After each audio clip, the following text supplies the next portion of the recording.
Isa ka ba sa mga magbo-board or magba-bar exam na binubulabog sa St. Jude Tadeus? Hello, Chingus and Faye. Itong nakaraang araw nga, sa kada scroll ko sa aking FYP, puro talaga mga magte-take ng exam and puro St. Jude talaga yung kanilang linalapitan.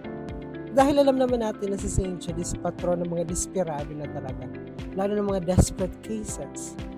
Pero for today's video, I'll be sharing yung mga dear, yung iba pang mga santo na pwede nyong lapitan lalo na sa mga magti-take ng exam.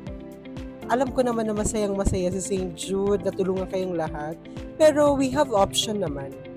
Marami pang mga santo na pwede nyong lapitan. Opo. Pwede naman kayong lumapit kay St. John Bosco, ang santong napapanaginipan ang mga sagot sa exam. O diba perfect yon? Or kung meron naman kayong budget para mag-alay ng tsokolate, pwede yan kay San Vicente Leon de la Paz. Nakaugalian na nga ng mga taga-Litran ang mag-alay ng chocolate sa may paanan ng imahe ni San Vicente para makapasa sila sa exam. Sabi nga nila, 1 chocolate per subject. Minsan na rin nanirahan at nag-aral ang santong ito dito sa Pilipinas. At pwede rin kayong lumapit kay Saint Euphrasia of the Sacred Heart, isang madre from India na kilala ring linalapitan ng mga magte-take ng exam. Kapag lumalapit yung mga estudyante sa kanya para humingi ng prayers, sinasabihan niya ito na magdasal rin kayo ng rosary. Hindi lang siya yung magpipray para sa inyo, dapat kayo rin magdasal din. Apo. Ito pong si Saint Euphrasia ay isang mystic at tinaguriang the Praying Mother. And pwede rin kayong lumapit kay Saint Joseph of Cupertino, ang santong lumilipad. Based sa kanyang experience, siya kasi yung tipo ng tao na kahit anong review, kahit anong aral, wala talagang pumapasok sa utak. Pero during the exam, ang lumabas sa mga topic is yung topic na alam niya. Sana kayo rin, sana yung lumabas sa exam is yung mga na-review nyo. Hindi yung ang lalayo, dear. And pwede rin kayong lumapit sa patron kung kanino natin ipinangalan ang Media Alberione. Walang iba kundi kay Blessed James Alberione. Kasi nung bata pa si Blessed James Alberione, nung nag-take siya ng exam, nangako siya sa mahal na birhen na mag-aalay siya ng isang kandila or magtitirik siya ng kandila kapag nakapasa siya sa exam. And yes, nakapasa nga si Blessed James Alberione doon sa exam. And nalaman ng nanay niya yung kanyang ipinangako sa mahal na birhen. Napagalitan siya ng nanay niya kasi wag daw siya basta-basta mangangako ng ganun-ganun lang. Kaya ang ginawa ng nanay niya, binigyan siya ng pera para makabili ng mas malaking kandila para sa mahal na birhen.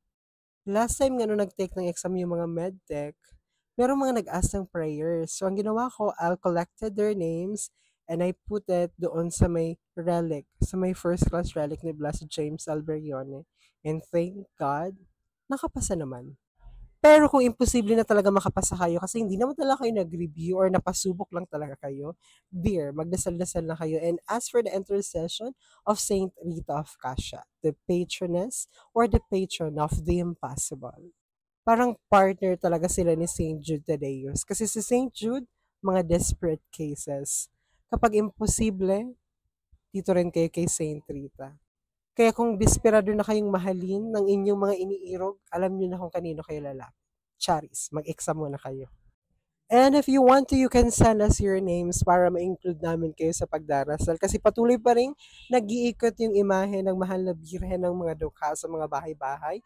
And matatapos yung aming novenaryo sa 29. So, feel free to send us your names para ma-include namin kayo sa mga panalangin. And take note, maituturing nating patron din ng mga estudyante ang mahal na birhen ng mga dukha dahil siya ang itinuturing na patron ng mga paaralang ipinatayo ni Venerable Aloysius Schwartz.